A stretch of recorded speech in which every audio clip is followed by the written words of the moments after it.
Hey everybody, this is a quick summary lecture on work and types of energy with a focus on mechanical energy. So, what is work? Well, or what does work do? Work transfers energy in and out of an object, or it transfers energy from one form to another. And work involves forces that are applied over distances, aka forces that actually move something. So, work is the thing that gets things moving, gets things accelerating. It's not just a force, it has to be a force that actually moves something. Work is a scalar as well. Energy is the capacity to do work, and it is also a scalar. Energy is, if work is an action that you do, energy is this kind of invisible mathematical quantity that objects or systems possess. Energy comes in different forms, all kinds of different forms, and it can be transformed or transferred into different forms and into different objects. But energy cannot be created or destroyed. So we can break energy into two different kind of broad categories. Mechanical energy, which is associated with motion of everyday objects like balls or levers or just really anything you interact with on a normal human scale or larger. That is, mechanical energy does not include the motions of atoms and molecules, microscopic, atomic size objects. Mechanical energy involves kinetic energy, the energy of motion, and our two mechanical potential energies, gravitational potential energy and elastic potential energy. And potential energy is stored energy. Potential energy is stored energy.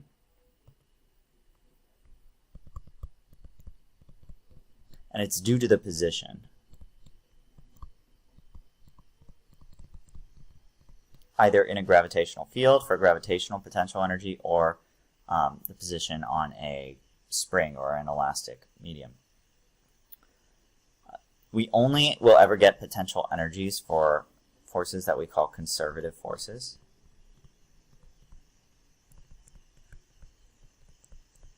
And these are forces in which the force depends only on the position, and essentially energy is conserved. The only conservative forces we're going to work with in this course are gravity, the spring force, and the electric force later on in the course.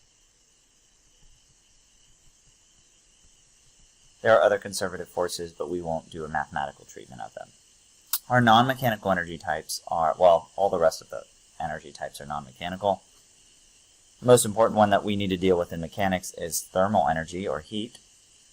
Whenever friction works on an object, it's going to dissipate that mechanical energy into the random motion of individual particles going in random directions. They're random potential and kinetic energies. But because they're all in random directions, it's not kinetic energy, it's not potential energy. It's just heat. So when friction does work, it's going to cause objects to heat up. Other types of energy, nuclear, chemical, electrical, electromagnetic, these are all non-mechanical. Okay, so what actually is work? How do we calculate it? Work is a force applied over a distance, or a force times a displacement. But you don't want to blindly follow the definition. It's really the amount of force that's parallel to your motion, that is F cos of theta, times that displacement. And that's how we get our overall equation. Work is Fs cos theta, where theta is the angle between our force and the displacement. What work does is transfers kinetic energy to or from an object. And of course it's a scalar. It has units of joules, which are newtons times meters. And it can be positive, negative, or zero, depending on whether we're transferring kinetic energy into the object, out of the object, or not at all. So if we're pushing in the direction of motion, we're going to speed the object up, we're going to get positive work. If we're pushing against the direction of motion, that force is trying to slow the object down, it's doing negative work, it's removing kinetic energy from the system. And if the force is perpendicular to the motion, we get zero work. And that actually comes out in our equation. If we plug in the angle between the force and the motion into the cos theta, it'll give us a value of 1 if we're exactly in the direction of theta, or exactly in the direction of the displacement. That is an angle of 0. Cos theta is 0 when we're perpendicular, an angle of 90 degrees, and cos theta is -1 when we're directly away. But you really just want to realize positive work is when we're pushing in the direction of motion. Negative is when we're against the direction of motion. Work is force times displacement if our force is constant. If our force is constant, we can't just multiply force times displacement because we don't have a specific force value. But if we have some function of force as a function of displacement, then the work is equal to the area under that curve when we graph force against displacement. Essentially, when we take that area, we're adding up all of the small little force times displacements. And we'll get, if we take the exact area, that's going to be exactly the work. Note that we can still get negative work if our force is opposite our displacement. Really, this is the component of force that's parallel or anti-parallel to our motion. Okay, what other types of energy do we have, or what types of energy are important? Most important is kinetic energy, energy of motion. You really need to memorize this equation as you need to memorize the work equation. Kinetic energy is 1/2 mv squared. It's energy due to motion of an object. It's a scalar. It still has units of joules, which are newtons times meters. You can also see that a joule is equal to a kilogram times a meter squared per second squared by plugging into the equation. It's proportional to mass, so more massive objects have more energy, and it's also proportional to speed squared. That's hugely important. You double the speed of an object, you do not double the kinetic energy. The kinetic energy is going to go up by 2 squared, or 4. So whenever we're thinking about kinetic energy,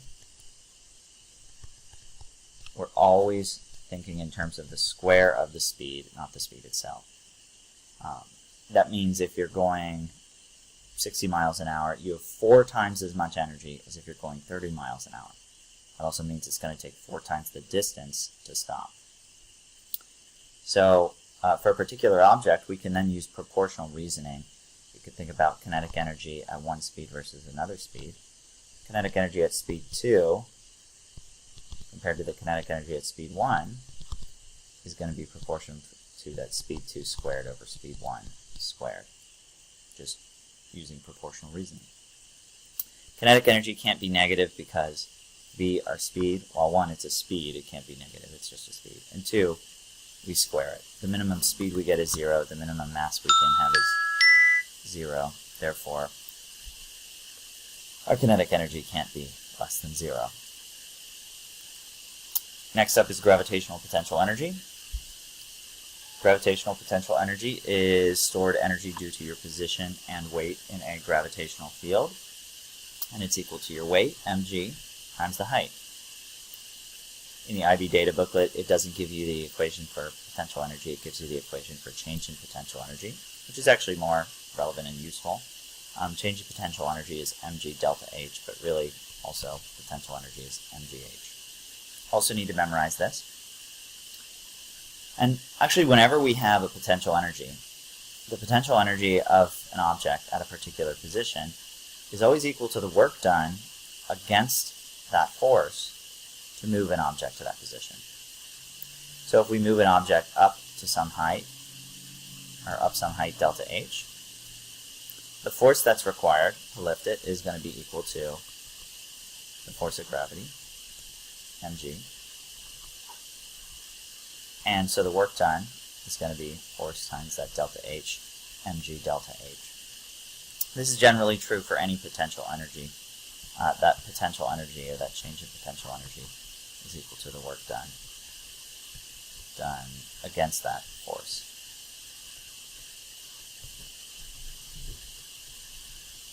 That is the work done by us against that force to move the object to that position.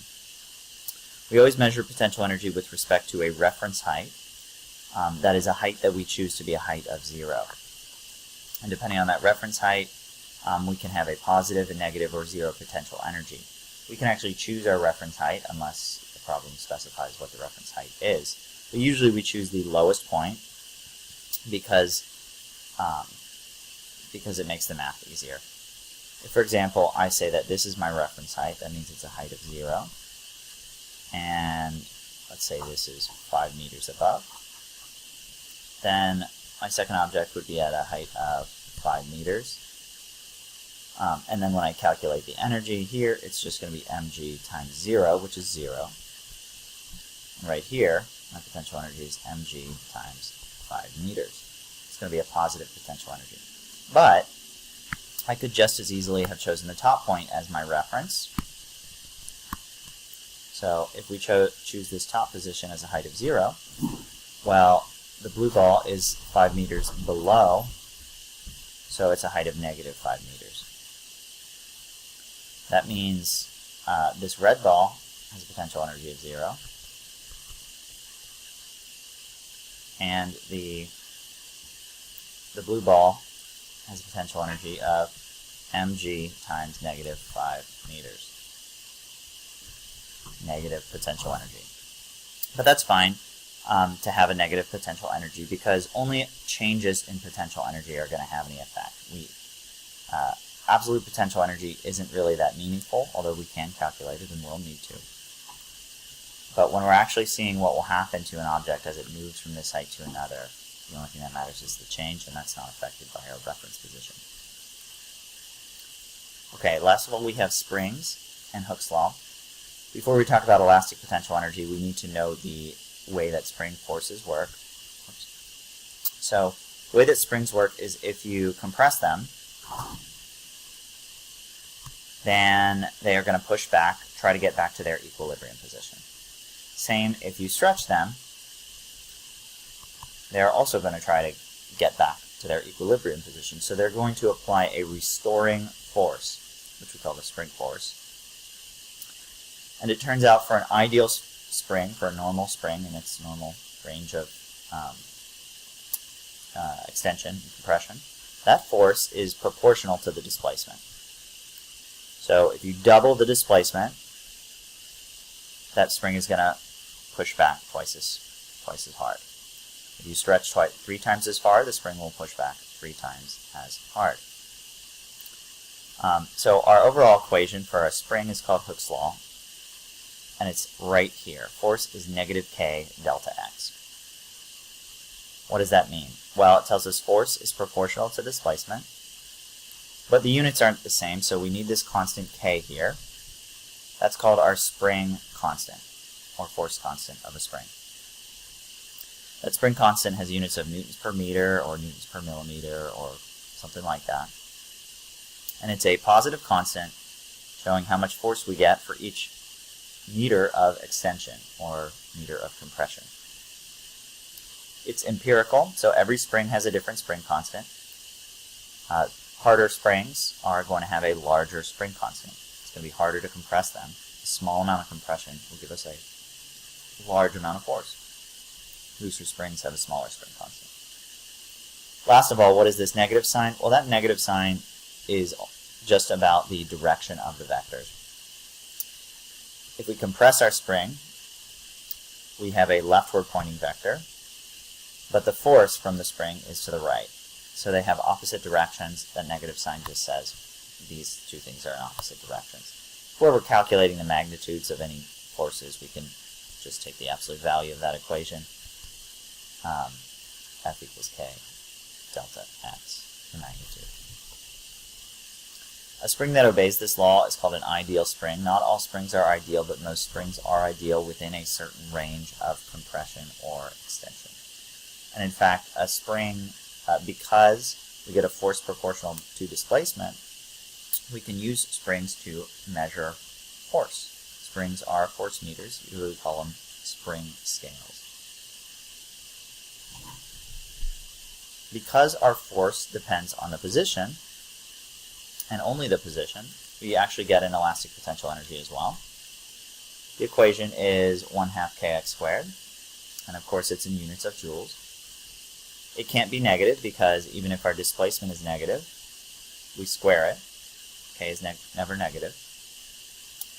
And this is the energy stored in the spring when we compress it or stretch it. It's equal to the work done in compressing or stretching that spring. So, how can we actually get an expression for this potential energy? Well, we can't just use work as force times distance like we could with gravity, force times displacement, because our force changes. But if we graph force against displacement, because we know that that force is equal to the magnitude of the force is K times delta x, it's a linear expression, linear function in delta x. And we know that the work is the area under that curve. And so that work is equal to the potential energy. The potential energy is 1/2 base times height, 1/2 times our spring force times delta x. We know that our spring force is just K delta x. Plug it all in. That simplifies to potential energy of a spring is equal to 1/2 K delta x squared, where delta x is the displacement from equilibrium. Don't forget the 1/2. I think that's it. And remember that that delta x is the displacement from equilibrium. Sometimes if you're dealing with springs, you might need to draw a free body diagram, especially if maybe something's hanging from a spring. If something's hanging from a spring, of course, there's a downward force of gravity and an upward spring force. But if it's in equilibrium, then you know that these two things are equal. So we might use this force to find the spring constant, and then we might use the spring constant to find the potential energy. Last of all, why is energy relevant and important? Well, because of the law of conservation of energy. You've probably heard this before. Energy cannot be created or destroyed. It can only be transferred or changed to other forms, which means that if we keep track of all the different types of energy, we know that we can't have any additional energies come in or out, or if we do, as long as we keep track of it, we'll know the total energy. And we can analyze our system using these different energies, because these different energies tell us different properties of our system. For example, for a swinging pendulum that's released from point C, it starts out with some potential energy. We let go, it converts that potential energy into kinetic energy at point A. Then as it rises up to point B, it gains that potential energy, converts its kinetic energy into that potential energy. So we don't lose any energy, we're just transferring between kinetic and potential. And so if we know the initial potential energy, we can find the kinetic energy at the bottom and maybe learn something about the speed. The other nice thing about energy is energy doesn't involve any vectors, so we don't have to deal with analyzing sums of forces all the time. We don't have to deal with the acceleration equations. All we're going to be caring about is usually position. Kinetic energy will tell us about speed, of course. Gravitational potential energy tells us about height. Elastic potential energy tells us about how much a spring is compressed or extended. And of course, work tells us about transfers of energy. I think that's it. If you're in my class today, you have an assignment on Quest. It's quite long. You need to move quite quickly, but it's just a lot of basic calculations and concepts on energy.